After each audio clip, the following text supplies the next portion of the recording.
उत्तराखंड की कैबिनेट मंत्री रेखा आर्य बरेली के पुराने शहर में स्थित बाबा बनखंडीनाथ मंदिर में आयोजित गरीब कन्याओं के विवाह कार्यक्रम में शामिल हुई। इस कार्यक्रम में 11 गरीब कन्याओं का विवाह कराया गया। विवाह की सभी रस्में रामलीला ग्राउंड में आयोजित हुई, जहां पंडित ने शादी की सभी रस्में कराई और अपना आशीर्वाद दिया। नवदंपतियों को श्री रामलीला समिति की ओर से उपहार स्वरूप गिफ्ट दिए। उत्तराखंड सरकार के मंत्री रेखा आर्य एवं उनके पति गिरधारी लाल साहू ने कन्यादान भी करा। विवाह की रस्में होने से पहले रेखा आर्य बारात में अपने पति के साथ शामिल हुई थी। मैम, आज के आयोजन के बारे में आप क्या कहना चाहेंगे? देखिए, आज बनखंडीनाथ रामलीला जो लगातार बहुत ही पौराणिक समय से लगातार सनातन धर्म के ध्वज को आगे बढ़ाने का काम कर रही है, उस कमेटी के संरक्षक के रूप में श्री गिरधारी लाल साहू जी का संकल्प है कि इस नवरात्र में हम अपनी ऐसी गरीब कन्याएं जो कि किसी भी प्रकार से आर्थिकी के कारण विवाह के बंधन में नहीं बंध पा रही थी अथवा उनके परिवारजन उतना आर्थिक रूप से सक्षम नहीं थे, उनको मदद के स्वरूप में बनखंडीनाथ रामलीला कमेटी ने और श्री गिरधारी लाल साहू जी का संकल्प कि वह संयुक्त रूप से हम सब लोग मिलकर उन कन्याओं का विवाह कराएंगे। तो इन नवरात्रों में उन कन्याओं का आज 11 कन्याओं का यहाँ पर विवाह हो रहा है। वे कन्याएं गरीब परिवार से हैं और उनके अभिभावक यहाँ पर आज उनको आशीर्वाद देने पहुंचे हैं। और यहाँ पर बैठी समस्त जनता जो राम भक्त है, जो यहाँ पहुंचे हुए हैं, जो सीता भक्त है, उनको आशीर्वाद देने पहुंचे हुए हैं।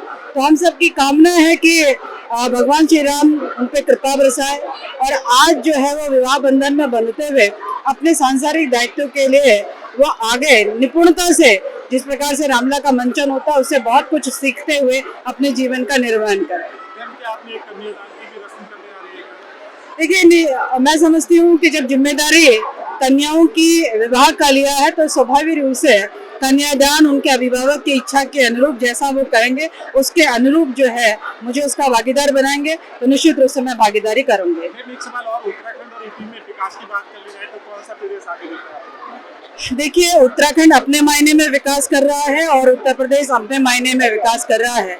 दोनों का नाम, एक उत्तर प्रदेश बड़ा भाई है और एक छोटा भाई है, तो इसलिए मैं कह सकती हूँ कि दोनों कदम ताल करते हुए विकास की ओर अग्रसर है। हरीश रावत जी ने कहा है कि पूंजी निवेश अगर उत्तराखंड में बढ़ता है तो उत्तर प्रदेश से जमीन लेना पड़ेगी, एक तरीके से तंज किया है सरकार पे। देखिए, मुझे लगता है कि हरीश रावत जी जिस मानसिक अवस्था से गुजर रहे हैं और उम्र के जिस पड़ाव पे है और अब तक जितने भी उनके राजनीतिक बयान रहे हैं और अब तक में जितने उन्होंने चुनाव लड़े हैं, उसमें जनता ने उनको साफ साफ बता दिया है कि अब आपको क्या करना चाहिए।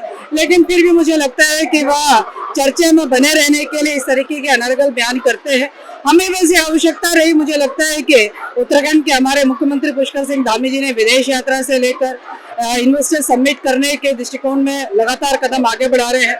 पूर्व में भी हमारे यहाँ पर भारतीय जनता पार्टी की सरकार में फॉरेन इन्वेस्ट आया था और अभी भी मुझे लगता है कि जो भूमि के संदर्भित यदि विषय आता है तो सरकार ने उसका संकल्प ले रखा है। और मुझे लगता है कि जब सरकार संकल्प लेती है और सरकार का संकल्प विकल्प रहित है, मुझे लगता है कि उत्तराखंड की इस देवभूमि में किसी भी उद्योग को स्थापित करने के लिए भूमि की कोई कमी नहीं है।